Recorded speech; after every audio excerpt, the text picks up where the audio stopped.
¿Qué tal, amigos, amigas de Radiográfica? Aquí comenzamos otra edición más de El Laboratorio. Somos unas ratas, Silvano.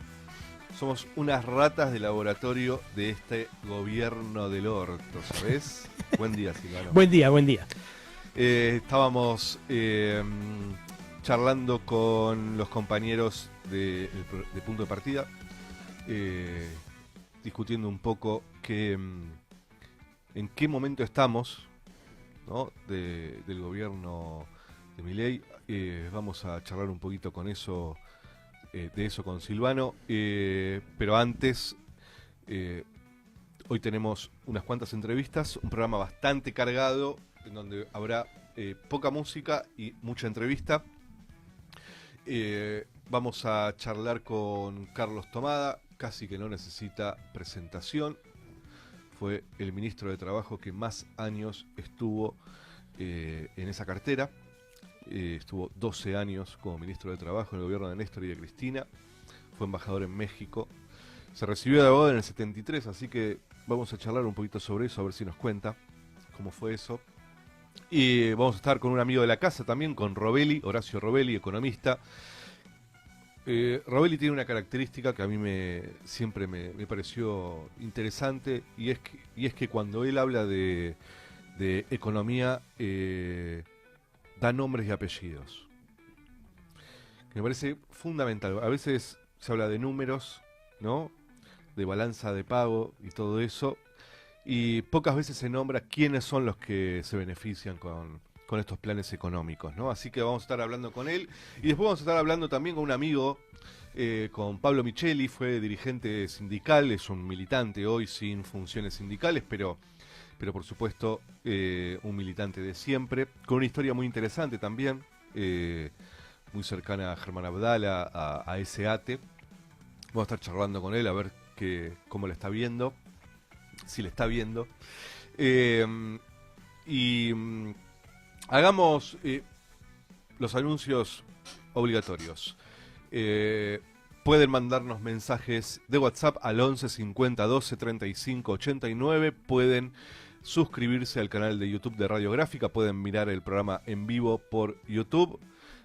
Ahí se perderán la música. Si no, en la página de Radiográfica pueden escuchar la radio online, o pueden sintonizar en FM 89.3, que van a escuchar ahí con mejor audio, y además como Dios manda, como una radio, ¿no?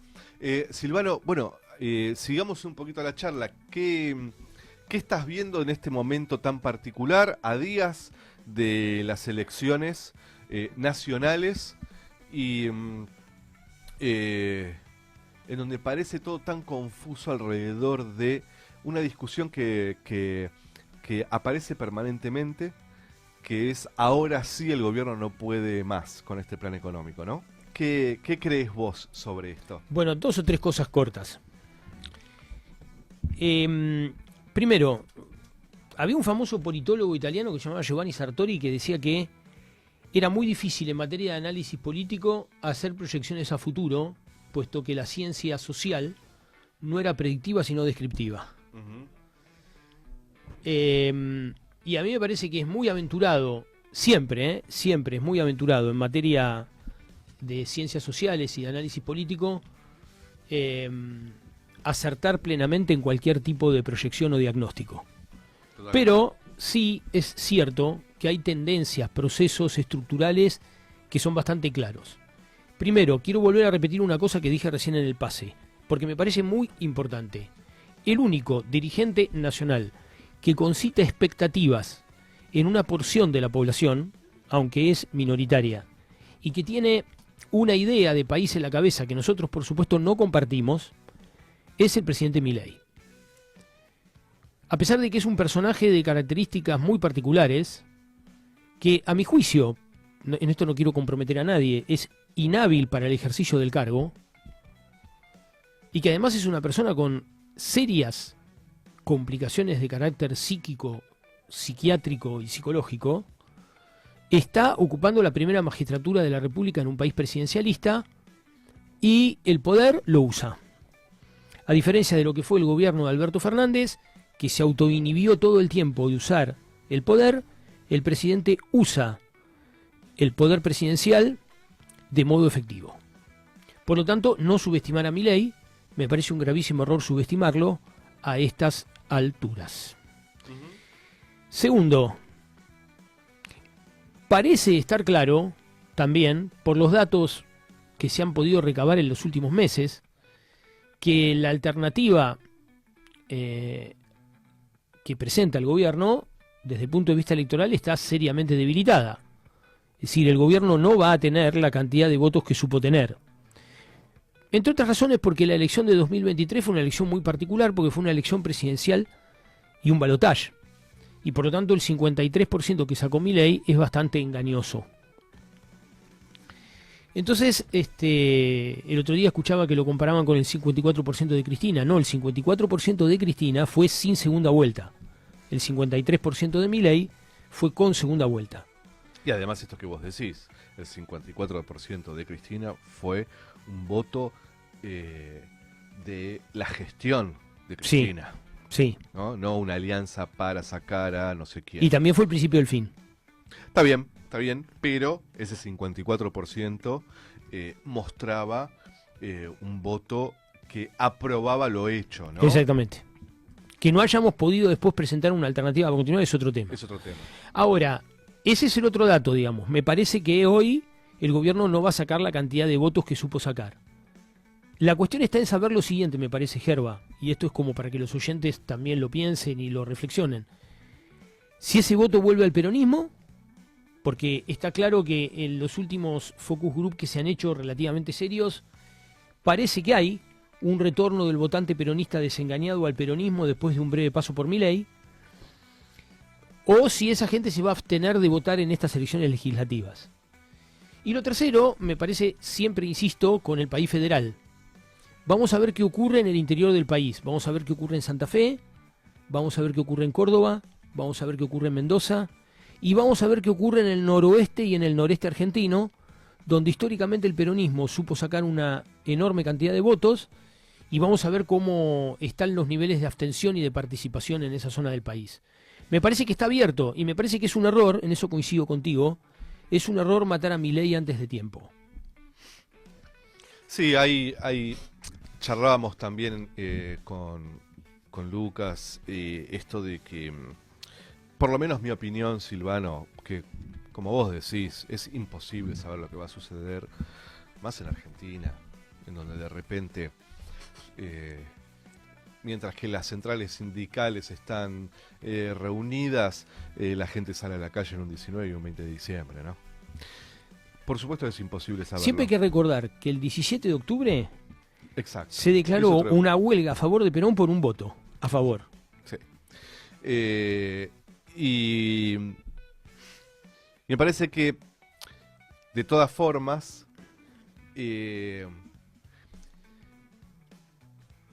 se discuta permanentemente, no digo que sea cierto o no, que pueda llegar a pasar o no, que se discuta permanentemente que este plan económico se cae por su propio peso, en principio lo que muestra es que no hay otra forma de que este gobierno tenga algún límite que no sea por los propios errores o por las propias dificultades de llevar adelante un plan económico como este. Porque que todo el tiempo la discusión se plantee en términos de si Estados Unidos no lo salva, se cae. Si el Fondo Monetario no lo perdona, se cae. Si JP Morgan dice que hay que salir del carry trade, se cae. Si, bueno, evidentemente lo que no estamos pudiendo nombrar es cómo se elabora un plan alternativo a esto, que no signifique que el gobierno de Milei se caiga por su propio peso. Yo jodo a veces y digo que hay que armar la básica JP Morgan, porque finalmente parece que nuestras únicas posibilidades de plantear el fracaso de este gobierno es que los grupos económicos le bajen la persiana. Claro. ¿No? Y que nos elijan como alternativa a nosotros para que hagamos esto de modo más prolijo. Claro. Bueno, ahí hay una crisis, por supuesto, y de todas formas yo creo que este gobierno que es el gobierno del poder económico, puede regalar la Patagonia entera para sostener el tipo de cambio y terminar los 2 años que le faltan. Yo estoy convencido. Sí, creo que cabe dentro de las probabilidades. De que después que la gente lo vote, por supuesto que va a pasar, porque además ningún gobierno hoy dura más de 4 años. Aquí estamos en este lunes con un lunes soleado, después de la lluvia del fin de semana. También se habla muchísimo, hay rumores que ayer Toto Caputo desestimó de dolarización, que creo que era más una cosa de intentar volver a incidir en la agenda que algo real. Pero no creo que a la administración Trump le interese que la Argentina dolarice. ¿No? Yo creo que a la administración Trump lo que le interesa es sustituir los recursos naturales procedentes de Ucrania que Estados Unidos ha perdido y que la Argentina sustituye. Cereales, energía y tierras raras. Vamos a seguir con esto. Después tenemos a Robelli también para seguir charlando sobre la cuestión económica. Ya estamos en comunicación con Carlos Tomada. Fue ministro de Trabajo 12 años. Fue el ministro con más tiempo en esa cartera. Carlos Tomada, ¿nos escuchás? Buen lunes. ¿Qué tal? ¿Cómo te va? ¿Qué tal, Buen Carlos? lunes para vos. ¿Cómo estás? Antes de arrancar con una mirada sobre el presente, quería, además de ser ministro, sos un militante, además de haber sido ministro, sos un militante de toda la vida, y si no tengo mal entendido, vos te recibiste en el 73, ¿no? En el 73, sí. En el 73, en Derecho, ¿no? Sos abogado. Sí. Carlos, breve si querés, no te quiero molestar con los recuerdos, pero ¿cómo fue? ¿Qué recordás de ese momento en el que te recibiste de abogado? Y supongo, por supuesto, que ya en ese momento tenías, militabas y estabas interesado en la política, pero me interesa tu mirada sobre cómo fue, qué recordás sobre ese año tan particular y un momento muy particular en tu vida como recibirte de abogado en ese momento, ¿no? Qué pregunta, ¿no? Ajá, la verdad que me ha sorprendido, y bien, porque yo creo que es válido y es necesario la memoria, ¿no? Está bien, no la personal en todo caso, pero a ver, voy a tu pregunta. Uh-huh.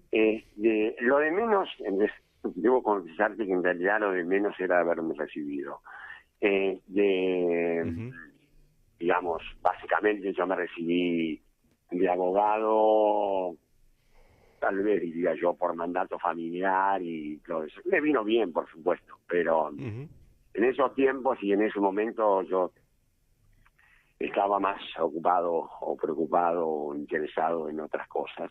Ajá. Mira vos. No en la militancia universitaria, que nunca tuve, Ajá. pero sí en la militancia territorial. En aquel momento, casi cuando te hablaba te iba a decir, porque vos dijiste, bueno, vos seguramente militado. Bueno, me parece que en esa época, por supuesto que no es así, pero en esa época siempre todos militaban, Uh-huh. digamos, ¿no? Uh-huh. Era una época donde la militancia casi era una voluntad y un deseo extendido, sobre todo en los jóvenes, entre otras cosas porque llevábamos muchos años sin democracia. Claro. ¿No? Porque eso es algo que hoy que hay aires proscriptivos dando vuelta, yo no puedo dejar de recordar. Yo voté a los 25 años por primera vez. Claro.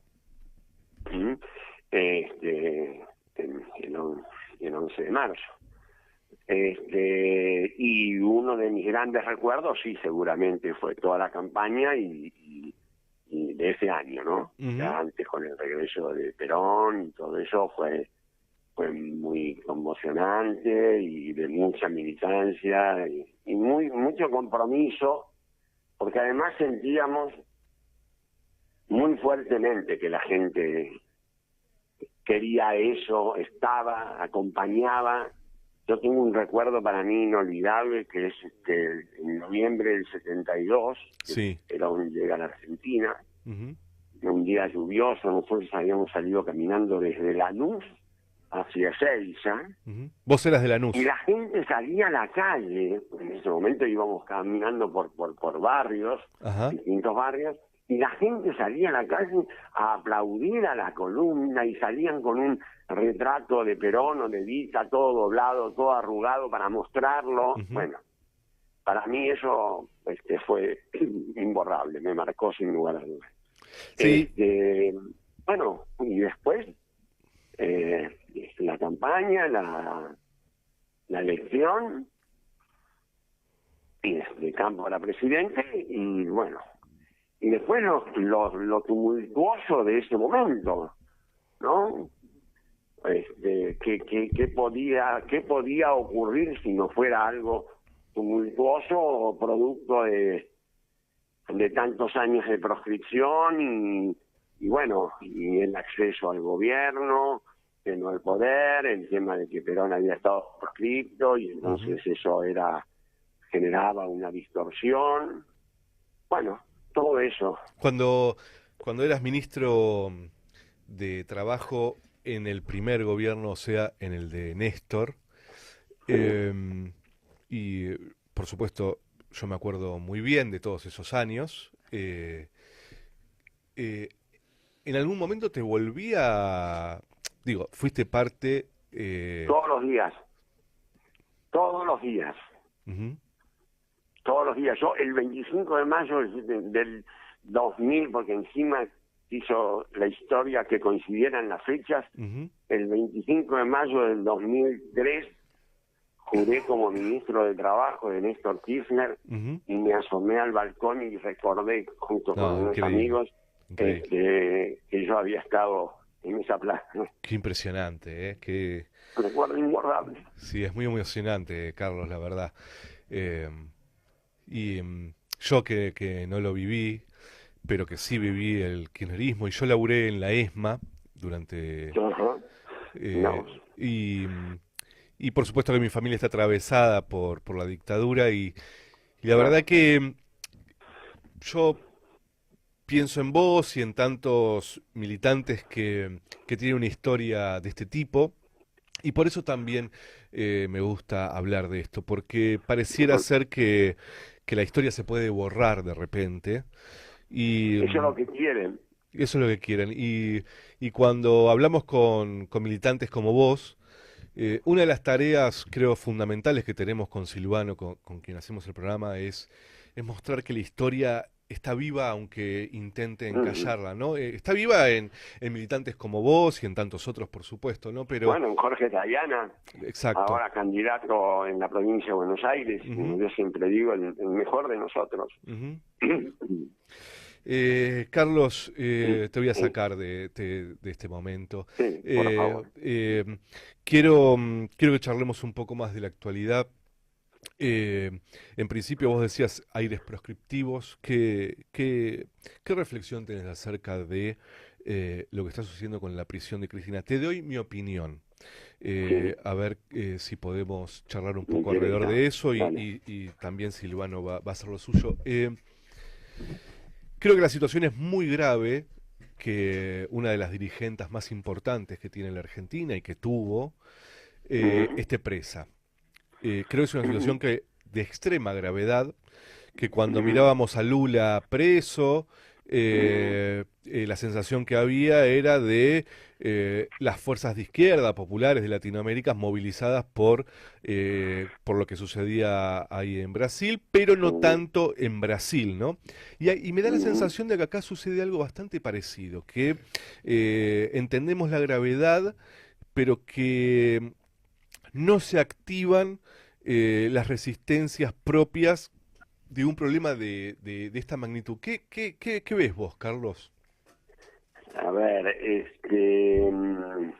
es complejo, no es tan lineal todo. Uh-huh. Yo quiero agregar una cosa más, que Sí. es el carácter represivo y autoritario Uh-huh. y amenazante de este gobierno, Uh-huh. que tiene mucho que ver también en la movilización, en lo que cuesta que la gente que está enojada, la gente que está dolida, la gente que es víctima de toda esta situación, y ahora me refiero a la situación en general, la situación económica, el derrumbe social, digamos, todo esto que está ocurriendo y que parece a veces no tener una respuesta condigna, ¿no? Yo sigo teniendo confianza en mi pueblo y creo que va a haber respuesta más temprano que tarde. Empecemos por decir que la primera respuesta, más allá de las movilizaciones que hubo desde un primer momento, después hubo un interregno que pararon y luego se retomó, pero la primera respuesta clara ha sido el resultado de las elecciones del 7 de septiembre, ¿no? Sí. ¿Y por qué lo marco? Porque esta fue la primera oportunidad que la gente podía expresarse tranquila, digamos así, ¿sí? Sin tener que exponerse. Te lo digo esto porque yo creo que nos hemos acostumbrado a este carácter represivo del gobierno, así como nos acostumbramos a muchos años donde eso no ocurría de ninguna manera. Cualquier movilización era permitida, se formaba parte de la dinámica democrática que habíamos recuperado. Sí. Ahora uno está preocupado, yo tengo hijos, tengo nietos, que algunos participan y cada vez que hay una movilización me preocupa, porque no es solamente que se reprime cuando hay algún hecho supuestamente de violencia o como quieras llamarlo, impiden que se haga la movilización antes y luego, después de la movilización, salen de cacería los militantes. Así es. Disculpame que me fui por ese lado, pero es un tema ciertamente, yo lo digo a todos lados que voy a conversar y hay gente joven o gente mayor y les digo, hay que decirle a la gente, a los compañeros, a los jóvenes, que se cuiden porque ya no es como era antes, se parece, y ahí por eso también a eso aludía cuando decía los aires proscriptivos. Sí. Hemos vuelto a lo que pasaba en los años 70 en términos de represión. Sí, sí. Entonces, ojo que eso es algo muy peligroso porque los que hemos vivido esa etapa sabemos lo que pasa. O por lo menos intuimos que pueden pasar cosas parecidas. Sí. Y eso, digamos, tiene consecuencias, como también lo sabemos y lo sabés vos que has estado trabajando en ese ámbito de los derechos humanos. Entonces, a mí la detención, la prisión de Cristina, esta cuestión de descalificar al otro por la pertenencia política, ¿no? De los calos, eso es cosificar a una persona para después sacársela de encima como ya lo hicieron. O los carteles en la campaña del kirchnerismo nunca más. ¿Qué es kirchnerismo nunca más? Aparte de ser una provocación. ¿Qué me está diciendo los periodistas que dicen no van a volver nunca más, jamás? ¿Cómo lo saben? ¿Tienen alguna información que me gustaría conocerla? Porque si ya hubo un intento de asesinato a la expresidenta, si ahora está presa, me parece que todo eso está pesando en el ánimo de la gente. En algún sentido, por eso rescato mucho lo del 7 de septiembre, la votación en la provincia de Buenos Aires, porque yo creo que ahí también hubo una galvanización de la memoria. ¿Sí? Esa es una oportunidad, y como va a ser una oportunidad también el 26 de octubre, de decir, no, por acá no, hermano, por acá no, y con ciertas cosas no, Sí. no se juega. Silvano, Carlos, buen día. ¿Cómo estás? Buen Gusto día. verte o escucharte por lo menos. Bueno, el streaming te tiene contagiado. Dale. Sí. Escúchame, ya que estamos hablando de oportunidades y de galvanizaciones, nosotros hemos venido tratando mucho acá el tema del nuevo escenario laboral argentino y la existencia de millones de personas en Argentina que no tienen empleo formal, que están en la informalidad y que seguramente se van a ver afectadas no solo por la pobreza, los planes de ajuste, la desprotección, sino también por el aumento de ese contingente ante la eventualidad de cambios tecnológicos profundos en los próximos años.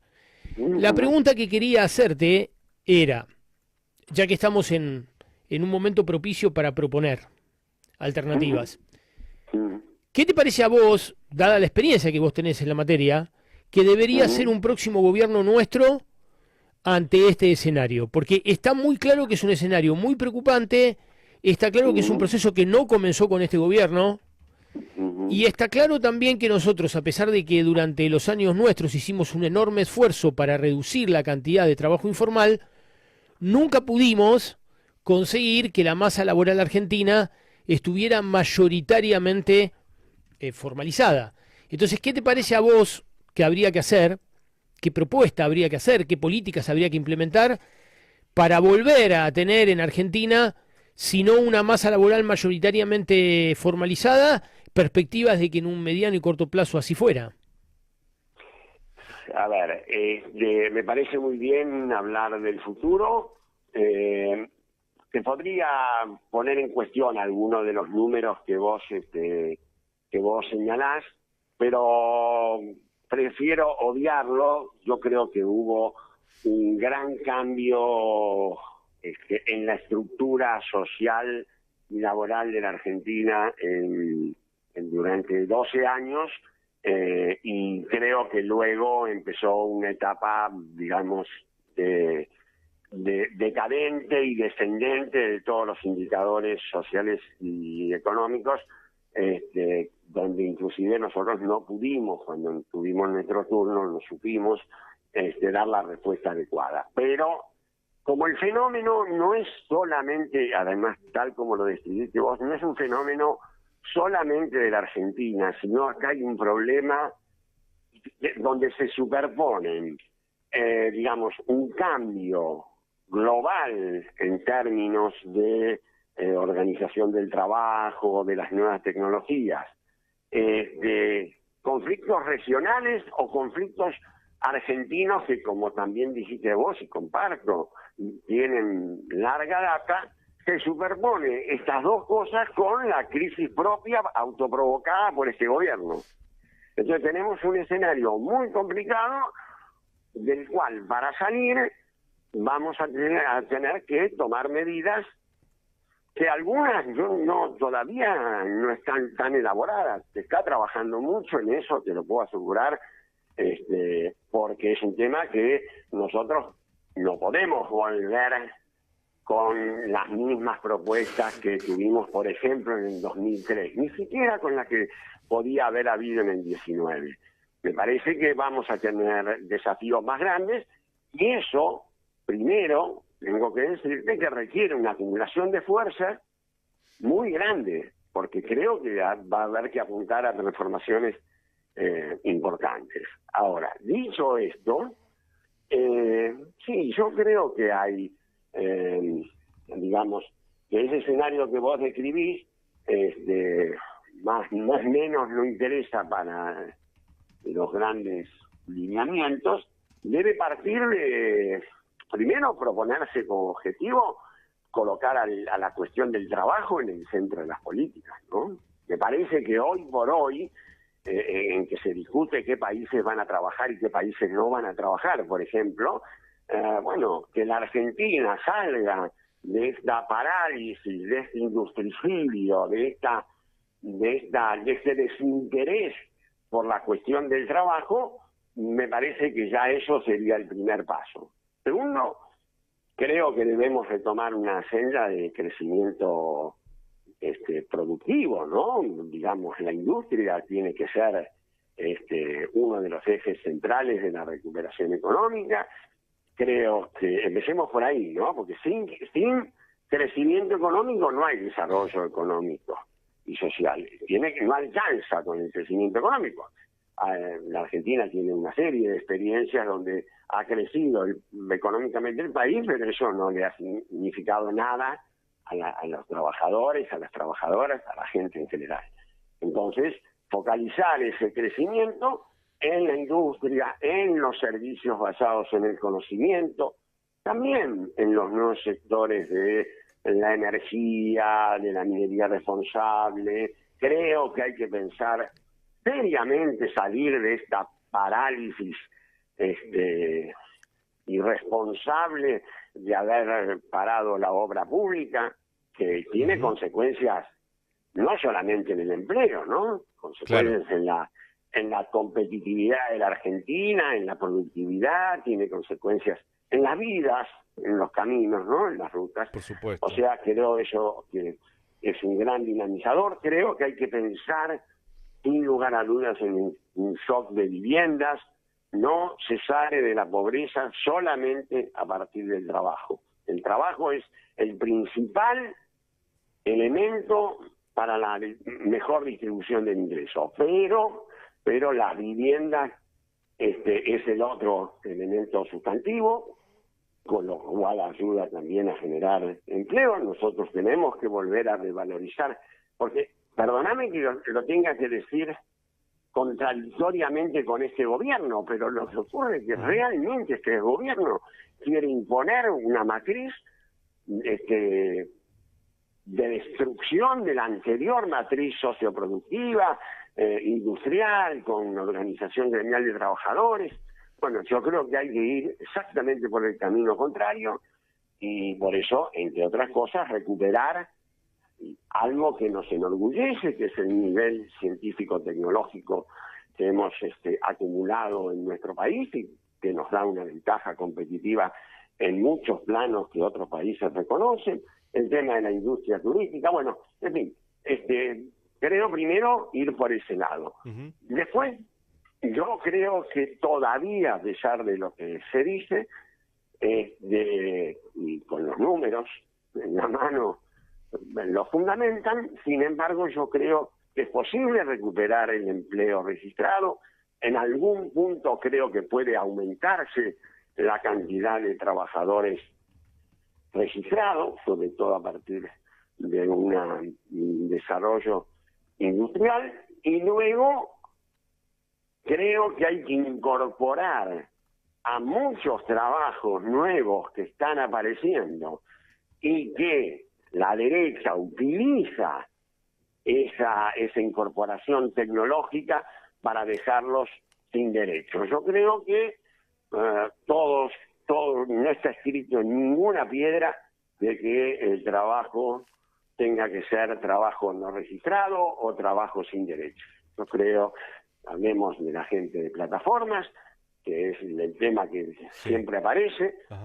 Creo que hay otros sectores también que se puede apuntar a formalizar. Por ejemplo, para no hablar solamente de los trabajadores de plataforma, hay muchos de los trabajos que hoy forman parte de la economía social, la economía popular, que pueden ingresar de alguna manera, integrar la cadena de valor del país. Voy a poner un ejemplo que es muy emblemático. Los cartoneros, que son el paradigma, digamos, de esta economía popular, son la primera parte de la cadena de valor de la fabricación de papel. Entonces hay que valorizar ese trabajo, no considerarlo un trabajo marginal, y incorporarlo entonces al trabajo formal. Vuelvo a los trabajadores de plataforma. Mira, en el mundo apareció el trabajo de plataforma y nos sorprendió a todos. ¿Sí? Y se aceptó las reglas que venían, de que no hay patrón, de que son libres y que entonces no tienen que tener ningún derecho. Bueno, eso está cambiando. En varios países ya han empezado a regularlos, el caso de España, el caso reciente de México, Claudio Sheinbaum ha sacado una ley de regularización de los trabajadores, más de 1,5 millones de trabajadores se han regularizado en el trabajo de plataformas en México, y creo que es un camino que también nosotros tenemos que transitar. Por decirse algunas cosas, se puede hablar de otros temas más, se puede hablar de la modificación de la jornada de trabajo, me parece que hay que ver por el lado de los salarios el tema de la participación en utilidades, en fin. Creo que ese es el camino, no sencillo, ni exento de confrontación, que vamos a tener que transitar si queremos recuperar una Argentina como la que siempre soñamos en aquellos tiempos que recordaba tu compañero. Carlos, te agradecemos mucho la entrevista, pero además te queremos en la distancia. Disculpen que lo largué así largo, pero quería... Está perfecto. Nos quedaríamos charlando mucho más, ya nos queda la tanda. Seguro. Bueno, invítenme un día y vamos a hacer. Mirá que te tomamos la palabra. No va a ser la primera vez que voy a la radio. Sí, bueno, nosotros hacemos conversatorios acá y sería bueno que vengas un día con alguna otra persona para discutir estos temas, ¿no? Cuando quieran. Bueno, Carlos, estaremos ahí hablando entonces, te vamos a invitar. Dale. Te agradecemos muchísimo, que tengas buen lunes. Dale, un buen lunes para todos. Abrazo grande. Chau. Era Carlos Tomada, interesante escuchar siempre a una persona con una trayectoria militante muy importante, ¿no?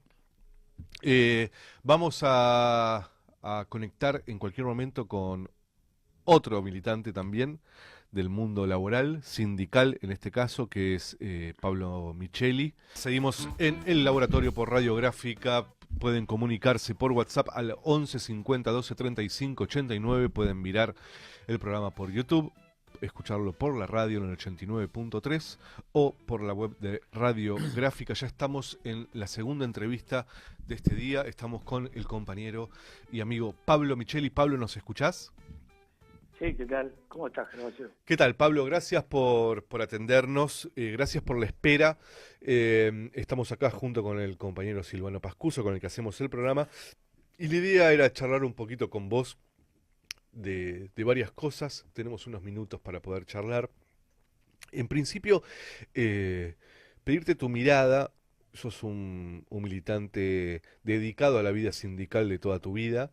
En principio, quisiera tu mirada acerca de cómo estás viendo hoy el mapa sindical de la Argentina. Me refiero a que hay en proceso un recambio, o así pareciera ser, en la CGT, que hay, por lo menos en términos discursivos, un planteo de unificación de las CTAs,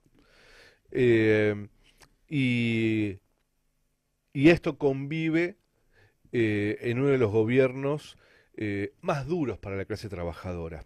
¿Qué estás viendo vos, Pablo? Bueno, primero los saludo, realmente es un gusto poder estar en la radio con ustedes, y la verdad que estamos en un gobierno, supongo que en democracia el peor gobierno. No imaginamos, creo que los militantes, los dirigentes, las compañeros del campo popular, jamás que por el voto directo y secreto del pueblo argentino podíamos tener un gobierno de corte fascista como el que tenemos en la actualidad.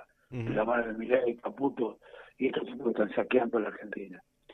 Y en ese contexto uno debería inmediatamente trasladar su mente a decir, bueno, gobierno de corte fascista, no hay otro camino que la unidad del campo popular. No puede haber otro pensamiento que no sea trabajar permanentemente para construir la unidad y enfrentarlo en un solo puño, porque no se puede, frente a un enemigo tan poderoso, tener dispersión ante las luchas, ante la resistencia, inclusive ante la posición electoral. Entonces, me parece que el movimiento obrero en la Argentina tuvo momentos importantes de unificación de las luchas, de unidad en la acción, pero bueno, vino Milei y parece que esto de buena manera cuenta, cuando debería ser mucho más dinámico, mucho más rápido. Ocurrió en otro tiempo, bueno, inmediatamente, y esto ha sido una constante en la historia del movimiento obrero argentino, que mientras había gobiernos de corte popular, gobiernos peronistas, por ejemplo, donde la situación de los trabajadores y las trabajadoras era favorable, era de distribución más justa de la riqueza, donde había una distribución progresiva de la riqueza y de los ingresos, había, bueno, se dejaba un poco la calle y por otra parte de dejarse la calle se dejaba la unidad que se había construido para lograr que llegara ese gobierno peronista. Esto nos pasó en la época de Macri, concretamente. Hubo una gran unidad de acción en la calle. Cuando pudimos derrotar a Macri y volvió el peronismo de la mano de Alberto y de Cristina, hubo como un relajarse y decir, bueno, ya está, logramos lo que queríamos y ahora que gobiernen y hagan las cosas a favor de la gente. No fue así, porque jamás hay que dejar la calle, porque jamás hay que dejar la unidad, jamás hay que perder la fuerza del movimiento obrero y de los trabajadores y de las trabajadoras. Y bueno, cada vez que venía un gobierno de corte neoliberal, como la Alianza, o insisto, como Macri, había unidad. Cuando venía un gobierno más cercano a nosotros, esa unidad se expresaba. Llegó el gobierno de Milei y todos entendimos que iba a haber urgente unidad frente al ataque y a las cosas que anunciaban. Y la verdad que vamos 2 años ya de gobierno y todavía no se ha concretado. En primer lugar, no creo mucho en esta, y esto ya va a título personal, chicos, lo digo por mi cuenta, ¿no? No quiero comprometer a nadie con esta opinión, pero esta unidad de la CGT y esta nueva conducción que están eligiendo, no sé si, no veo que vaya a contemplar a los sectores más combativos dentro de esa conducción. Tengo la sensación de que se va a volver a repetir un triunvirato que no es lo que necesitan los trabajadores en este momento. ¿Y las CTAs? Y la CTA está en un proceso que, para mi gusto, también es un proceso muy lento, demasiada vuelta, para ser más criollo, demasiada vuelta a un proceso de unidad orgánica que tiene que ser ayer, no hoy, ayer, tendría que haberse concretado. Me parece bien que comiencen a charlar los dirigentes, pero hay que hacer un proceso en todo el país donde en cada provincia se vaya generando la unidad de la CTA en una sola, no con 2 conducciones que se juntan de vez en cuando y se ponen una bandera al lado de la otra en cada marcha, sino con una central única que pelee y que inclusive contenga a un montón de sectores que están hoy en la CGT y que realmente no se sienten contenidos por esa conducción. Entonces, bueno, yo creo que las 2 CTA, obviamente, ninguna de las 2 está fuera del campo popular. No, claro. Bajo ningún salud. A ninguna de las 2 se le puede decir, ni tampoco a la CGT, esa colega, bueno, una parte de la CGT intentó el diálogo con este gobierno, una locura, porque no se puede dialogar con estos tipos, pero digo, las CTA no han tenido esa actitud.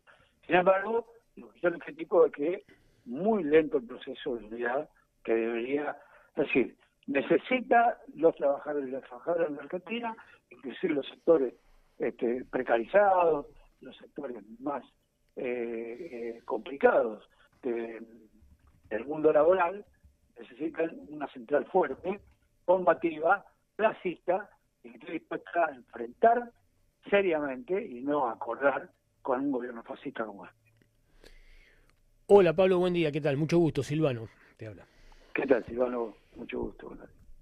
Pablo, mira, quería preguntarte lo siguiente o que me dieras vos tu opinión al respecto sobre la siguiente reflexión. Sí.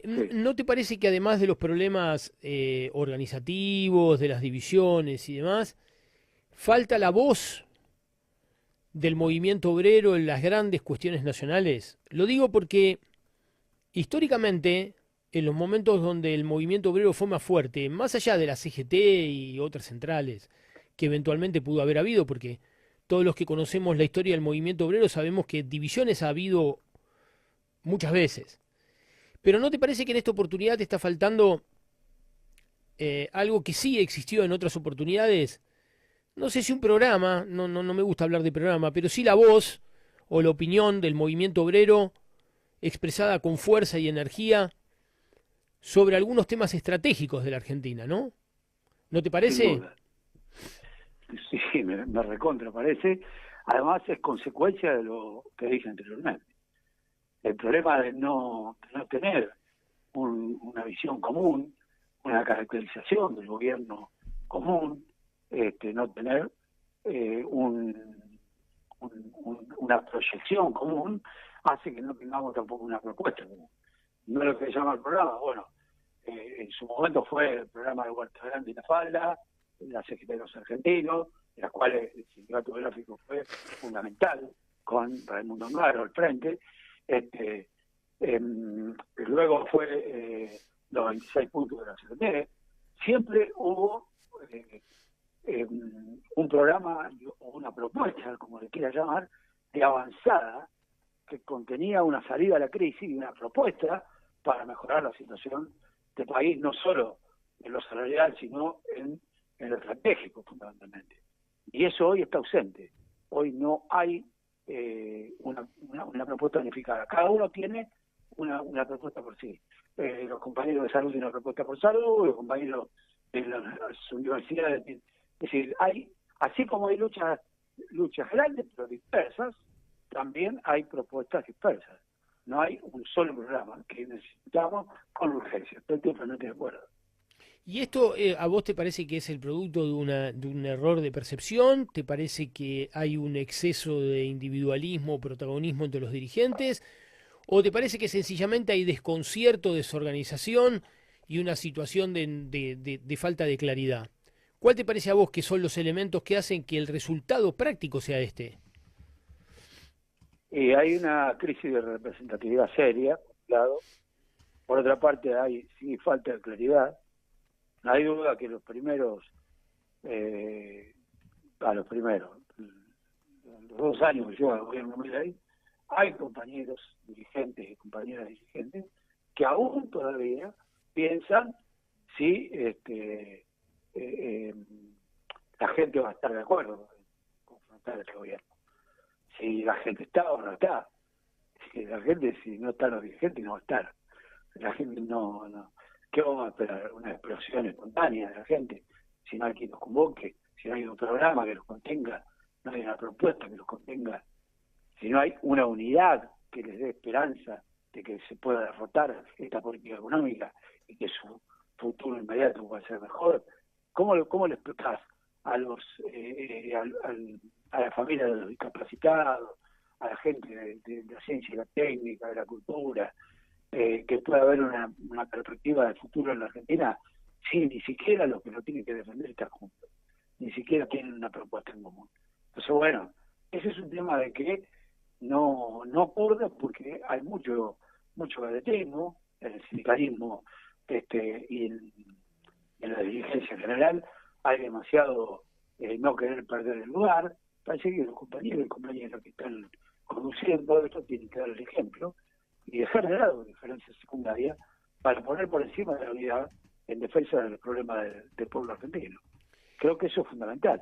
Y para eso, bueno, necesario que haya los debates que tengan que ver, pero en ese camino del debate no dejar de construir en la calle, no abandonar la lucha, porque no solo parar en una mesa a discutir cómo hacemos la unidad mientras tanto nos pasa por arriba en todos lados, nos echan trabajadores, nuestros salarios valen menos y la soberanía del país está perdiendo. Entonces, en ese contexto, parece que hay que hacer las dos cosas. Y además porque nada sale bien si no es el calor de la lucha.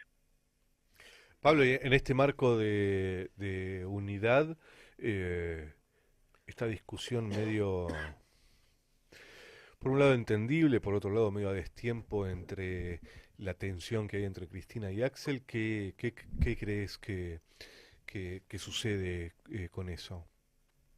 No, se entrecortó la tensión que hay Entre la disputa de Cristina y Axel Kicillof, ¿qué estás viendo en ese escenario? Y a mí me parece que Cristina y Axel son indiscutibles, para mí por lo menos son indiscutibles, son los dos mejores, o dos de los mejores cuadros, o los mejores cuadros que tenemos en el país, con mayor referencia, quienes pueden ser probablemente los presidentes que podamos presentar, los candidatos a presidentes que podamos presentar en el 2027. Uh-huh. Me parece que alrededor de ambos no hay una lectura de responsabilidad en algunos compañeras que los rodean, que pongan por encima, insisto, derrotar al fascismo por sobre las diferencias que tienen. Porque las diferencias existen. Hay diferencias entre los grupos que conducen Axel y conducen Cristina. Pero la verdad que son diferencias secundarias al lado de lo que estamos viviendo y de lo que tenemos enfrente. Uh-huh. Son menores esas diferencias cuando uno piensa que están por instalar una base militar de Estados Unidos en Tierra del Fuego. Uh-huh. Cuando uno piensa que viene el secretario del Tesoro de Estados Unidos a manejar las finanzas de la Argentina. Cuando uno piensa que Israel y Estados Unidos están queriendo controlar la economía y el territorio argentino. Entonces, frente a esa colonización, hablar de discusiones por candidaturas, por puestos, me parece que es un problema. Me parece que hay que secundarizarlo absolutamente. Uh-huh. Y tiene que ir junto. Por eso ganamos las elecciones el 7 de mayo, el 7 de septiembre. Quien piense que ganamos las elecciones, porque la estrategia de Kicillof fue correcta, la Cristina incorrecta y por eso ganamos, está ayudando a la división. Quien piense que estaba bien, como se dice, desdoblar la elección, claro, con el diario del lunes después cualquiera, ¿no? Una vez que se ganó por Sí. como se ganó. Pero la verdad es que lo esencial, lo fundamental para el triunfo del 7 de septiembre fue la unidad. Sin unidad no podíamos ganar. Uh-huh. Pablo, te agradecemos mucho por este tiempo. En cualquier momento estamos hablando otra vez. Dale, gracias a ustedes. Les mando un abrazo grande. Seguimos en el laboratorio. Son las 12:23 de este mediodía del lunes. Recuerden que nos pueden mandar WhatsApp al 11 50 12 35 89, que pueden sintonizar por el 89.3 de la FM, que es frecuencia modulada. ¿Sabías, Silvano? Sí. Por supuesto. Porque soy de los tiempos que se puso en moda el FM, cuando era adolescente. Increíble. Y por YouTube en el canal de Radio Gráfica. Y ya estamos con una nueva columna de nuestro compañero Santiago Adano, que además es compositor de la cortina de este programa, hermosa cortina. Hola Santi, ¿cómo estás? Hola amigo, ¿cómo va eso? Muy bien, Bien, ¿vos? bien. Bien, por suerte. Tenemos una invitada. Tenemos una invitada que es María Coloca. ¿Se pronuncia así? Sí, así se pronuncia. María Coloca, actriz, directora, cantante, que bueno, está acá porque fui a ver este fin de semana una obra que se llama La Falcón, una obra de teatro donde actúa y toca la guitarrista de Perro Pájaro, el proyecto mío, que forma parte de esta obra hace un montón de años, una obra que gira alrededor de la vida y la carrera de Ada Falcón, que me pareció súper emocionante, me pareció un trabajo hermoso,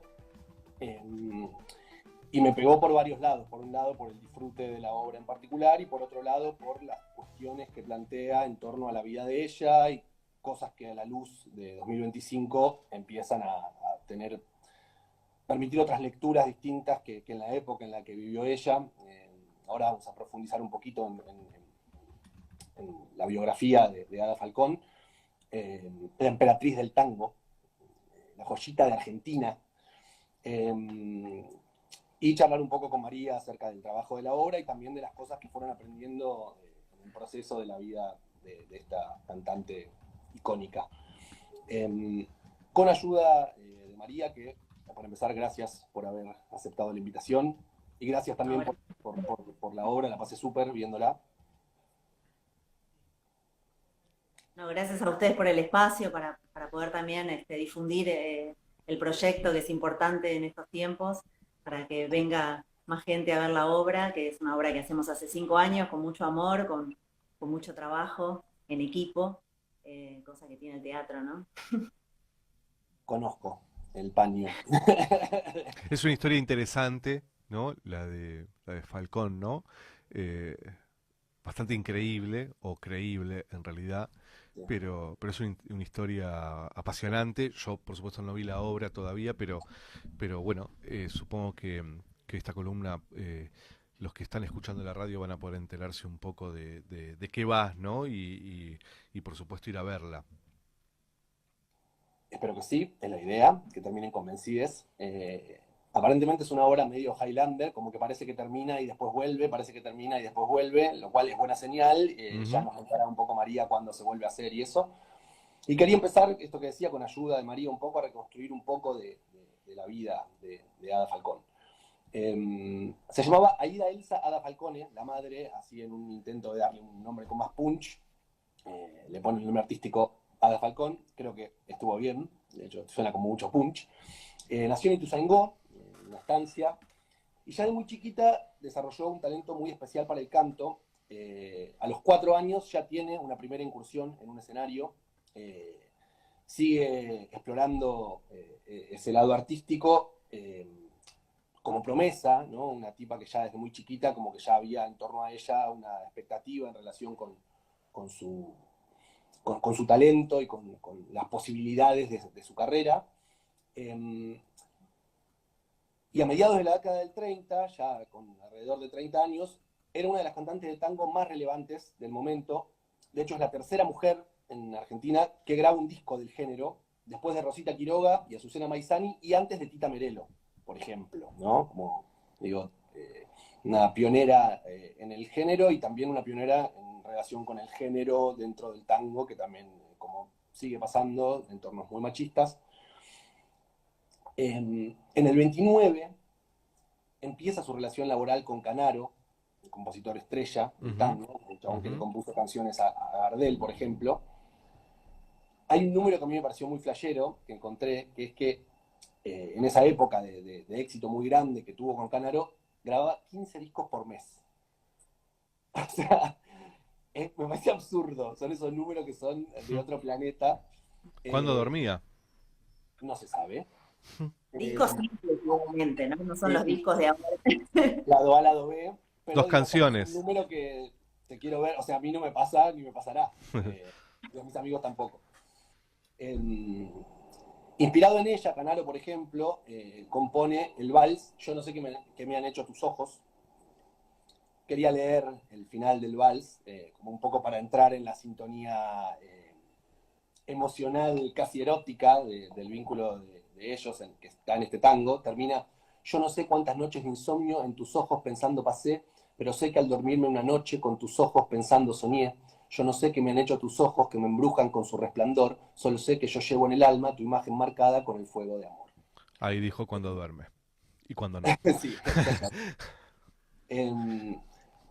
Canaro era un tipo casado. En esto María me va a poder, si querés profundizar un poquito vos en el tema ese, con todo lo que implicaba en esa época y con todo lo que implicó para el vínculo de ellos dos. Sí, él siempre estuvo casado, nunca se quiso separar de la mujer, también por una cuestión, dicen, ¿no? de herencia. Dicen también que él arma su carrera con la fortuna de la mujer, que era francesa, que es justamente la que interpreta a Florencia Cradi, en Tu compañera. La de Chumbo. Y ellos tuvieron un vínculo de amantes, digamos, durante 10 años, un vínculo sabido por todo el medio, que figuraba en las revistas. siempre se la criticaba mucho a Ada, no a él. O sea, la que estaba en falta era Ada por ser la amante y arruinar una familia. Eh, Él tenía hijas con su mujer y, y ella no soportaba.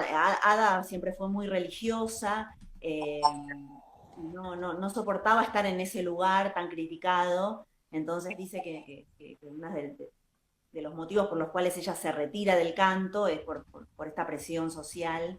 Eh, si bien ha sido una mujer que creció también, o sea, siempre a la par de Canaro, pero sola, hizo una fortuna en una época eh, difícil para las mujeres, y sin embargo ella, con los discos, con los shows, una de las mujeres más ricas que había. Siempre se cuentan anécdotas, ¿no? De ella. Dicen que se bañaba en champán, que tenía muchos perfumes, que manejaba un descapotable. Una mujer que manejaba en esa época era algo Y muy sacaba singular. a pasar a Gardel en el descapotable. Sí, sí, sí, eso No dicen. joda. Muy amiga de Gardel y de Discépolo. Dicen que se secaba el pelo, en su descapotable, salía a secarse el pelo. Y sin embargo, con todo este éxito, ella empieza a sentir como un pánico escénico de no poder cantar más en público. Durante un tiempo le arman en la radio un espacio para que ella cante detrás de una cortina, pero para que sigan grabando y cantando, y en un momento ya no soporta más y se retira, vende y regala todo y se va a una casa muy austera en Sal Si Puedes, con su madre, que hoy está conservada esa casa como el museo de Ada Falcón, que se llama La Joyita. eh, y vive con su madre muchos años ahí retirada, que casi no salía de la casa. La gente en el pueblo ahí te cuenta, porque fuimos con la obra en 2 oportunidades a hacerla allá y que fue muy emocionante. Te cuentan que casi no la veían, sabían que ella estaba, pero salía toda tapada, con anteojos, solo iba al correo. eh, y está con su madre en esa casa hasta que en un momento, cuando su madre fallece, se va a un convento. Se dice que fue monja, pero no fue monja, sino que le dan como un espacio para que ella pueda vivir y estar ahí. Pero bueno, esto que se dice, ¿no? Puta a los 20, monja a los 40, se decía. Titulares de revistas, eso. Sí, sí, sí, Con tremendo. Canaro, que además no es que tenía un vínculo con Ada Falcone y estaba casado, sino que era un tipo que tenía aparentemente vínculos con muchísimas mujeres del espectáculo, incluida, eso es tremendo, la hermana de Ada. Sí, Hay una parte de todo esto en donde no se entiende bien qué es chisme, qué es biografía, pero sí sí. era un caos. O sea, se entiende que era un caos total, que mezclaba lo emocional con lo moral, con lo religioso, con cuestiones de género, que hoy por hoy también permiten otra lectura en torno a todo esto. Me mata a mí la imagen de ella cantando atrás de un cortinado, o sea, una estrella del tango, digo, porque hoy pensaba, ¿no? Como estamos hablando de una especie de María Becerra de la actualidad, ¿no? Como Sí, sí, una sí. estrella total, que frente a toda esa presión, no solo la presión, digamos, económica, porque también me imagino que los sellos no es que le decían deja no cantes, sino que había un montón de guita en juego, termina cantando Claro. cortinado. Son unas imágenes muy, muy tremendas las que atraviesan toda la biografía de ella. Sí, dicen que ella terminaba de cantar los últimos años y que se iba a la iglesia y entraba de rodillas rezando por la culpa que tenía, ¿no? Siempre la culpa de ella, o sea, lo de Canaro estaba bien visto. Incluso en las biografías de Canaro, cuando uno investiga sobre Canaro, a ella no se la nombra. Ella fue una parte de su vida artística que continuó durante muchísimos años. Canaro es el fundador de Sadaik. Este, De hecho, esto también me parece un dato re loco, en algún momento, corregime María vos también, porque insisto, hay como toda una parte de esto que es como literatura mezclada con biografía, literatura mezclada con biografía, pero hasta donde entiendo, los restos de ella están en la bóveda de Sadaik, en la Recoleta, en el cementerio de Recoleta, Al lado de Canaro. al lado de Canaro. Sí, tremendo. Es muy Sí, sí. tremendo. O sea, como que inclusive después Los de la restos muerte de de la los dos, madre están en sigue. su pueblo, pero ella está en el panteón de Sadaik, sí. Este, y bueno, ella fallece en el 2002. hay un documental que también quería recomendar, que yo todavía no lo vi, pero por las cosas, de hecho María me dijo que es hermoso y estuve como investigando un poquito. Yo no sabía nada de la historia de ella, me enteré viendo la obra, que para mí en parte eso es hermoso, de cómo a veces los trabajos artísticos te acercan a cuestiones de tu propia cultura que no conoces, una figura como ella, que su historia, por razones bastante No evidentes, es tan conocida no es ella. conocida.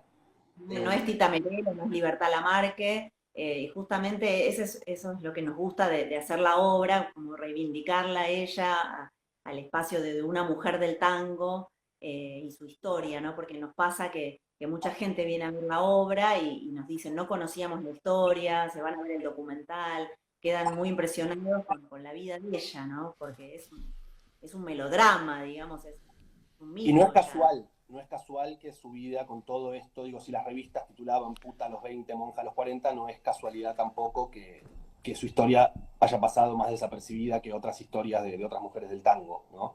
Hola Claro. María, ¿qué tal? Silvano te habla. ¿Cómo Hola, ¿qué estás? tal? Mucho gusto. Santi, ¿cómo va?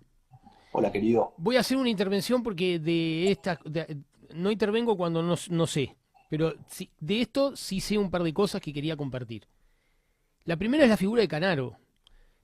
Canaro es uno de los personajes más importantes de la música argentina contemporánea por tres razones. La primera es porque a través de la orquesta de Francisco Canaro, Carlos Gardel se hizo famoso en Estados Unidos. Hubo dos personas que instalaron a Gardel entre el público norteamericano. Uno fue Alfredo Lepera, que aparte de ser compositor de las letras de Gardel, era un avesado productor musical y artístico. Y el otro es Francisco Canaro, que con su orquesta había tenido varios pasos por Broadway. La orquesta de Canaro era una orquesta extraordinaria. La segunda causa de la importancia de Canaro en este sentido es que tenía un pianista de una muy joven y de un gran talento, que fue Mariano Mores. Mariano Mores fue el arreglador musical de la orquesta y Mariano fue no solo autor de la música de emblemáticos tangos, sino que también Mores compuso para la orquesta de Canaro. Y lo tercero es porque la orquesta de Canaro era una orquesta que innovaba. Fue la primera orquesta de tango que introdujo vientos, ¿eh? Y que podía salir a escena con 50, 60 músicos. Entonces, yo de Ada Falcón conocía poco, pero sí sé que ese vínculo con Canaro fue el que realmente le impidió a ella ser más de lo que efectivamente fue. Porque cuando llegó el éxito de las mujeres en el mundo artístico en la década del 40, caso Tita Merelo, vos la nombrabas, o tantas otras, ¿no? Libertad Lamarque, por ejemplo, ¿no? Ada Falcón ya había quedado fuera del circuito producto de esta situación.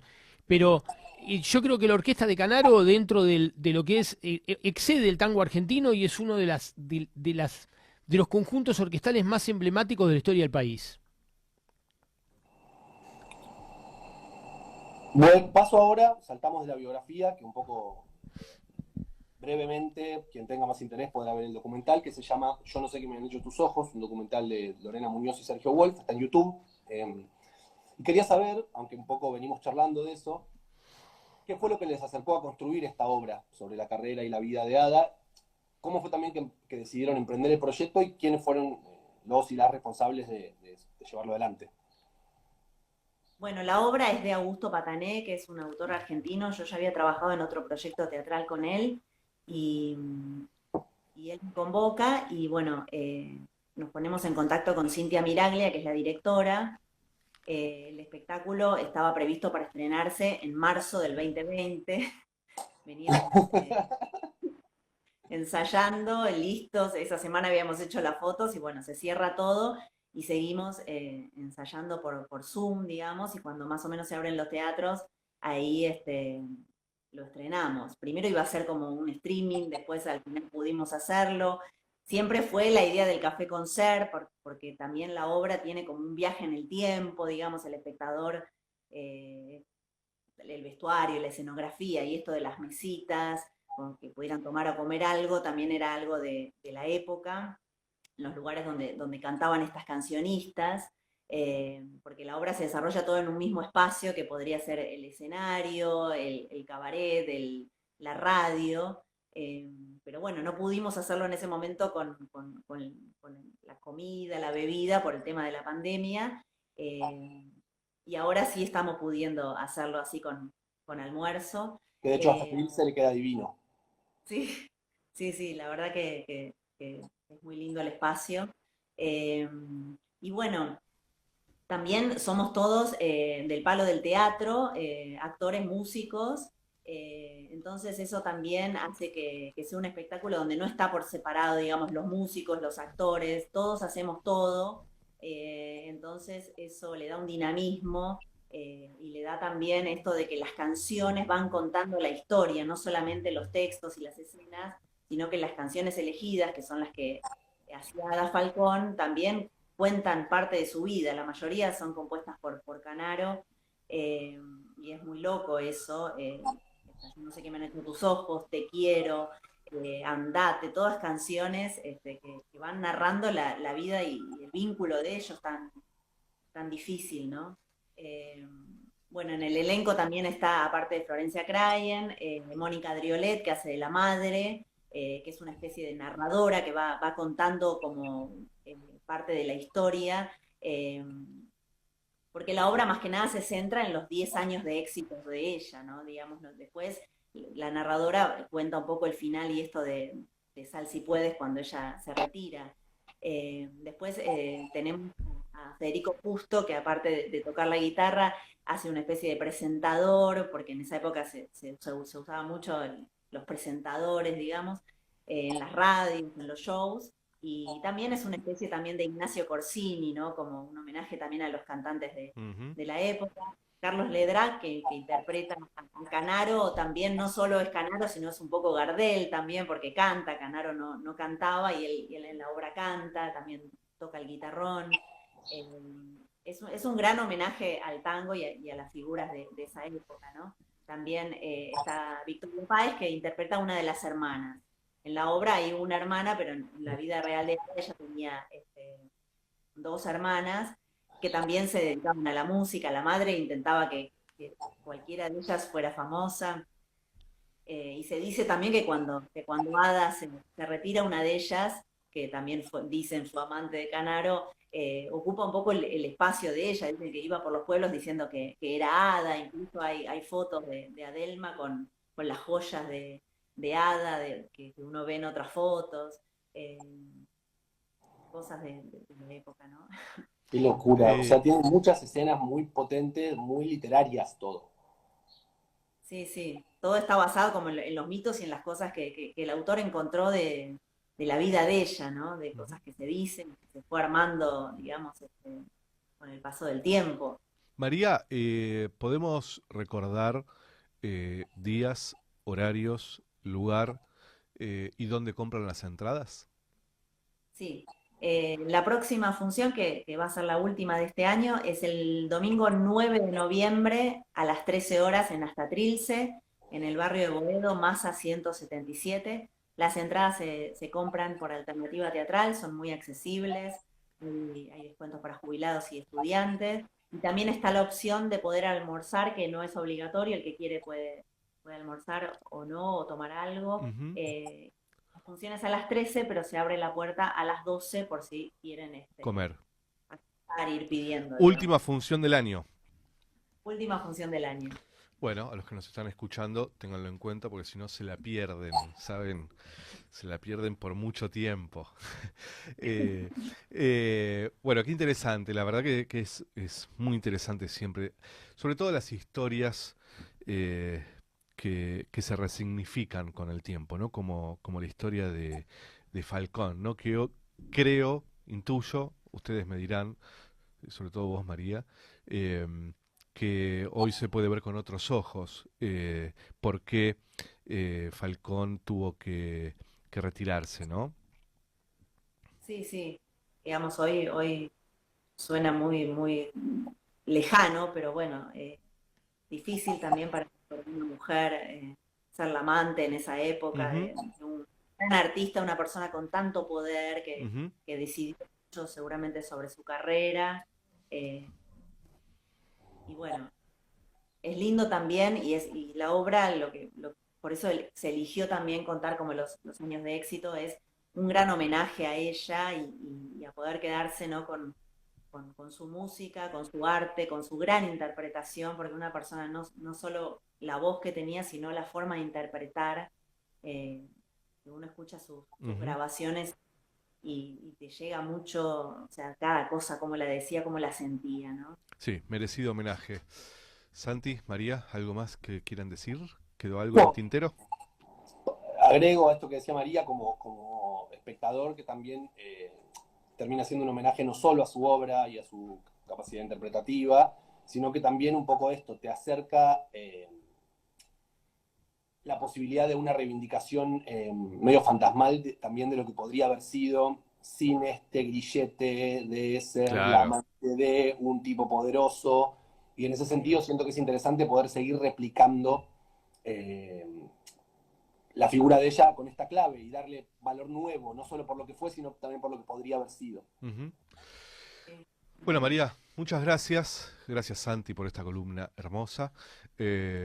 Ojalá que los que nos están escuchando se puedan acercar a la obra de Falcón y también a la obra de teatro que están haciendo este 9 de noviembre. Bueno, gracias a ustedes por el espacio. Abrazos enormes.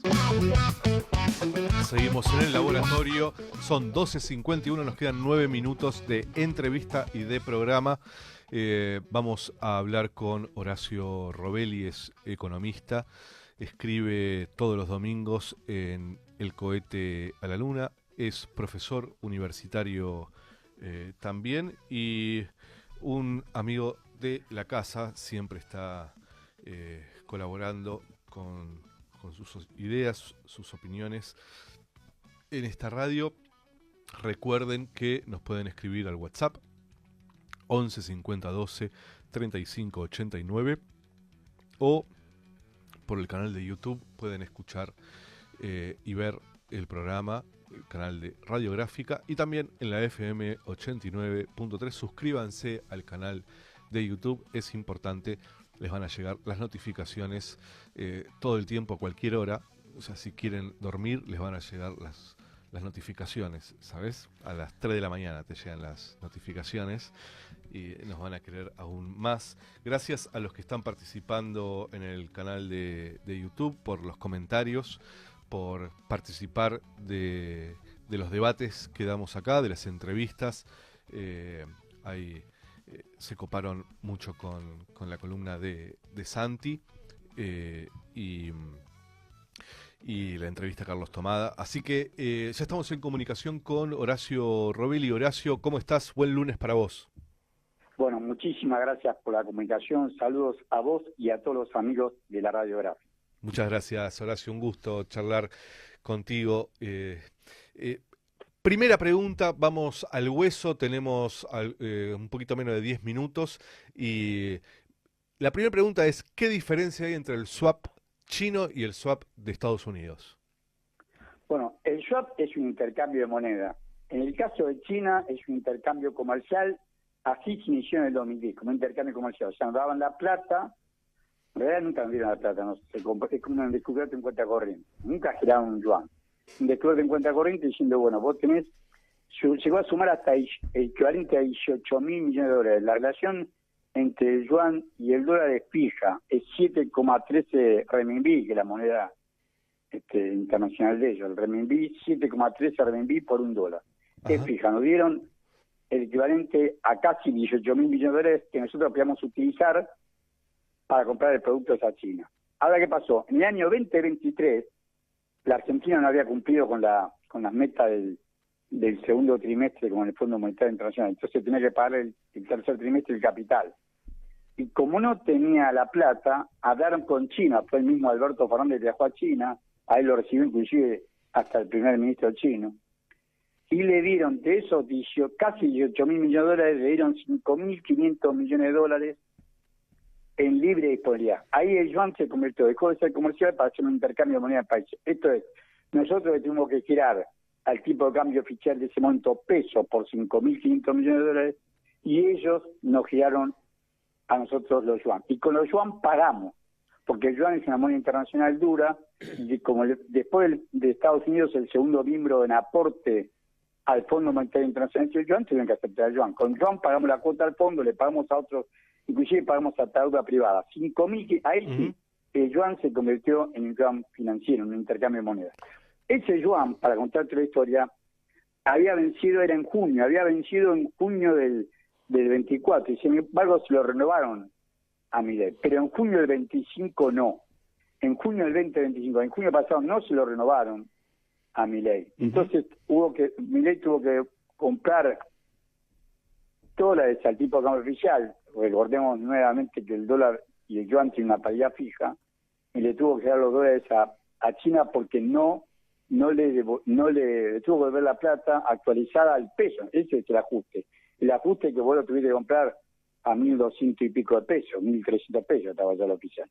Junio estaba a 1.300 pesos. 1.300 pesos o 1.300 y pico de pesos le tuvo que pagar por cada dólar, que cuando fue en el 2023 estaba a 230 pesos. O sea, esta es la actualización. Con Estados Unidos directamente es un yuan de moneda entre la Reserva Federal de Chipre y entre bancos centrales. Entre la Reserva Federal de Estados Unidos, que preside Jerome Powell, que es del Partido Republicano, que se ha enfrentado a Trump. Trump mismo le ha pedido la renuncia varias veces. Esa estupidez.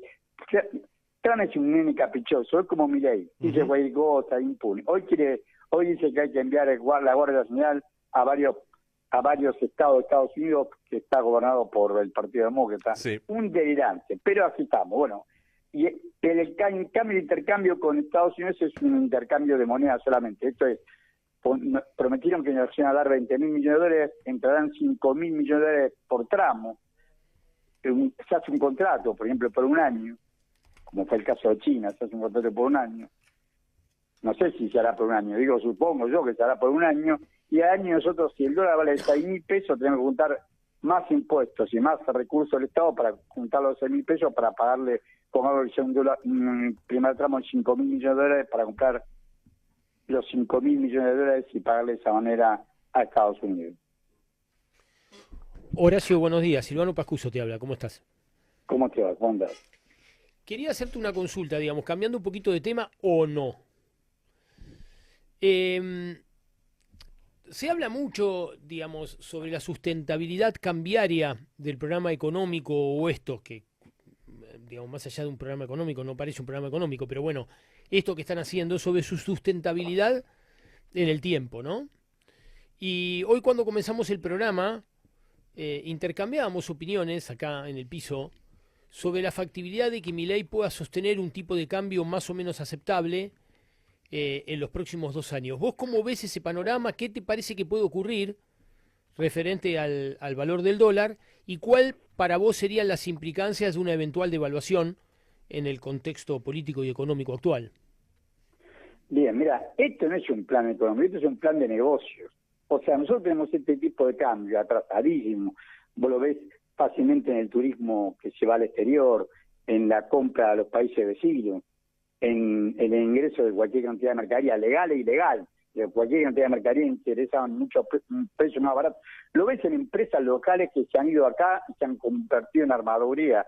Lo ves en Techin, que el grupo Techin apagó el 29 de agosto el horno que lo que era Somisa, que ahora se llama Termincherar, porque está importando laminado de acero de Usimina de Brasil, donde ellos son socios. Le resulta más barato importar, de paso sacadores, pero le resulta más barato importar laminado de acero de su planta de Usimina, donde ellos tienen la mitad de una sociedad, que producir acá. Bueno, todo esto está demostrando que el tipo de cambio no tiene nada que ver con la economía real. Ajá. El tipo de cambio es un tipo de cambio financiero, meramente financiero. ¿Por qué meramente financiero?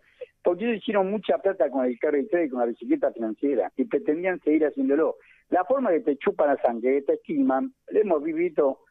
Yo tengo 71 años, pero lo viví cada 7 años. En 1975, con el Rodrigazo, voló el tipo de cambio por el aire. Ahí estaba Ricardo Manceto Sin, que después fue jefe asesor de José Alfredo Martínez Dios como mentor ideológico, de un idiota que se llamaba Celestino Rodrigo, que era un torpe ingeniero mecánico, y lo pusieron de ministro de Economía porque era servir a la embajada norteamericana y a López Rega. Pero ahí quisieron, el dólar estaba oficialmente 10 pesos, un dólar, y lo llevaron a 26 pesos. Aumentó el combustible, aumentó la tarifa, aumentó todo. Voló todo por el aire. ¿Por qué lo hacen? Porque después que hacen esto, ellos, hay un proceso inflacionario, y ellos quisieron comprar un título ajustable, lo mismo, que se llamaba BANA, Valores Nacionales Ajustables, ganaron fortuna. Hasta que vino Martínez Dios y continuó con la tablita cambiaria y le siguió dándole plata con los títulos públicos en pesos, que ganaban mucho más por la inflación que lo que ajustaba el tipo de cambio, la famosa tablita cambiaria de Martínez Dios. La historia la volvió a repetir más tarde. Esto se terminó con la guerra de Malvinas, en 1982 se terminó. La volvieron a repetir con Machinía y con Minsurruy. Después hicieron el plan Austral, el príncipe de acuerdo, empezaron a tasar el tipo de cambio, otra vez ganaban plata, hasta que vuela por el aire cuando vuela el gobierno de Alfonsín en 1989. O sea, en 1982 se cortó, podrían reiniciarlo con Alfonsín con Surruy, no con Grimpo. Con Alfonsín con Grimpo, en el 89 cuando termina mirá lo que pasó con el precio del dólar. El 6 de febrero de 1989 estaba a 17 australes con 62 centavos. Y el 1 de abril del 91, un poco más de 2 años más tarde, 10.000 australes por un dólar. Mirá la fortuna que ganaron. Acá repitieron a mí. Horacio, tenemos pocos minutos, ya estamos terminando el programa, pero apelo a ver si hay una respuesta breve, quizás no la haya, pero se discute permanentemente. Hasta acá llegó el plan económico, el plan de negocio. No es su plan de negocio. Por eso, el plan de negocio va a seguir porque es negocio para eso. A lo que me refiero es, ¿puede seguir el dólar planchado? Puede seguir porque a Estados Unidos lo que le interesa es que nosotros nos recontra endeudemos. Uno de lo que le interesa a los grandes fondos que son los que manejan Estados Unidos, los cinco hombres que puso Manhattan, que pusieron BlackRock y Vanguard acá, son Caputo, Bausili, Daza, que es el viceministro de Economía, Werner, que es el vicepresidente del Banco Central, y Kirchner, que es el secretario de Finanzas. Los 5 viven en Nueva York, los 5 trabajan para el capital financiero de Manhattan. Totalmente. Los 5 lo que buscan es darle renta. ¿Qué pasó? Se quedaron engrampados. Si yo le dijera a usted rápidamente, como decís vos, el total de la deuda que la aumentaron a 85.000 millones de dólares es de 455.000 millones de dólares, pero ese total de la deuda hay mira lo que te digo, es en pesos, pero la Secretaría de Finanzas lo pueden ver, 158.000 millones de dólares en títulos en pesos. En títulos en pesos, en 3 tramos, hay tramos en pesos que son Boncap, que duran de 5 o 6 meses a un año, o menos de un año. Un tercio. Otro tercio están los famosos, por ejemplo, Bonar en pesos. Sí. Bonar, bono global, un tercio hasta el 2030. Y otro tercio hasta el 2089, títulos en pesos. Pensaban esquimarnos así. La derrota de Milei el domingo 7 de septiembre les hizo romper todos los planes. Entonces empezaron a apurar a salir, y BlackRock y Vanguard se calcula que tienen, BlackRock, Vanguard, el capital financiero, de estos 158.000 millones de dólares, se calcula que no tienen no menos de 40.000 millones de dólares. El doble de lo que le prestan swap. Entonces están viendo cómo van a salir. Claro. ¿Cómo van a salir con la residencia de un tipo más para que siga siendo ritual? Y lo único que interesa es cómo van a salir de este estropicio que hicieron, de esta encerrona que tienen, que ganaron mucha plata, ganaron 80% en dólares en el 2024. Claro. Pero ahora, ¿cómo hacen para salir? Por eso el préstamo, este personaje que nombran siempre, Robert Citrón, también tiene un fondo menor que se llama Delivery, también está engrampado lo mismo. Tienen títulos en deuda en pesos, y si el dólar está a 6.000 pesos, perdieron la plata. Entonces, por eso, hoy el dólar bajó, el dólar en el mercado oficial del Banco de la Nación había cerrado 1.420 el jueves 9 de julio, porque el viernes fue feriado, y hoy lo abrieron a 1.390. O sea, están controlando el tipo de cambio para salir ellos. Horacio, sí. Nos quedamos sin tiempo. Te agradecemos muchísimo. Esperemos poder volver a hablar con más tiempo con vos. Quizás en algún momento puedas estar acá en el piso. Y nos gustaría invitarte a tener una charla. Estoy quebrado. Tengo una quebradura en la rodilla, no puedo moverme, por eso pedí salir por radio.